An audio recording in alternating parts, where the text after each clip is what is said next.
Nagpetisyon ang ilang miyembro ng Piston at Manibela sa Land Transportation Franchising and Regulatory Board para payagan silang bawiin ang kanilang mga prangkisa mula sa pagkakakonsolidate. Ano kaya ang reaksyon ng ibang tsuper ukol dyan? Ngayong mahigit isang buwan na lang, deadline na ng PUV consolidation. Live mula sa Quezon City, may unang balita, si James Agustin. Good morning, James. Maris, good morning. Iba-iba yung reaksyon ng mga at dahilan na binigay sa atin ng ilang mga jeepney driver na nakausap ko na gustong biglang bawiin yung kanilang prangkisa mula sa pagkakakonsolidate sa ilalim ng PUV Modernization Program. Kung sakali man daw na matuloy yung pagpapatupad ng programa, baka raw humanap na muna sila ng ibang pagkakakitaan. Kailan ka ba nagpakonsolidate? Desyembre noong nakaraang taon nang sumali sa korporasyon si Adonis sa mahigit 3 dekada ng jeepney driver. Bahagi kasi ng proseso ng PUV Modernization Program ang consolidation ng mga prangkisa. Pero ngayon, gusto na niyang bawiin ito. Yung sasakyan, kukuhanin yung unit mo, magiging magiging empleyado ka na lang. Samantalang yung prangkisa, sa'yo pag-aari mo yan. Ilang taon mo ginagamit yun, pinundar mo, tapos kukuhanin na lang ng basta-basta, gano'n na lang. Miyembro na rin ng kooperatiba ang operator ni Boy na 23 taon ng jeepney driver. Pero kung siya ang tatanungin, mas mainam na hindi na sila nagpa-consolidate. Pag pumasok ko sa kooperatiba, meron ka na babayarang, hindi ko alam sure kung magkano.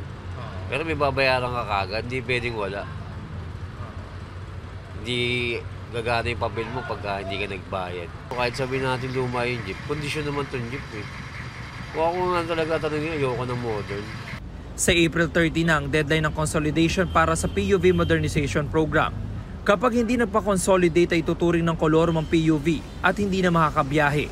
Kung sakali man daw mangyari yan, walang magagawa ang mga jeepney driver kung hindi tanggapin ang magiging bagong sistema o dumiskarte ng panibagong pagkakakitaan. Hindi raw pwedeng magutom ang kanilang pamilya. Hanap na lang ng ibang trabaho. Ang bala ko sana kasi, kung sakaling siyempre, lalo na may edad na ako, ipapasa ko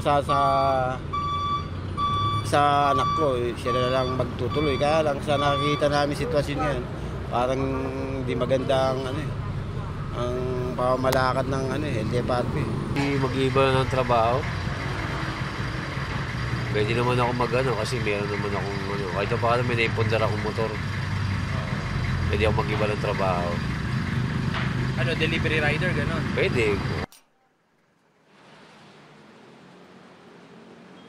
Samantala, Marie, sinusubukan pa natin nakunan ng panig ang LTFRB kaugnay nito. May ilang mga jeepney driver din naman ako nakausap dito sa Quezon City na hanggang ngayon ay hindi pa rin sila nagpapakonsolidate. Kung sakali man daw na hindi na sila makakabiyahe matapos yung deadline na itinakda ng gobyerno, ay hahanap na lang daw sila ng ibang trabaho. Yan ang unang balita mula rito sa Quezon City. Ako po si James Agustin para sa GMA Integrated News. Mga kapuso, para una ka sa mga balita, mag-subscribe sa GMA Integrated News sa YouTube. Sa mga kapuso abroad, subaybayan niyo po kami sa GMA Pinoy TV at sa www.gmanews.tv.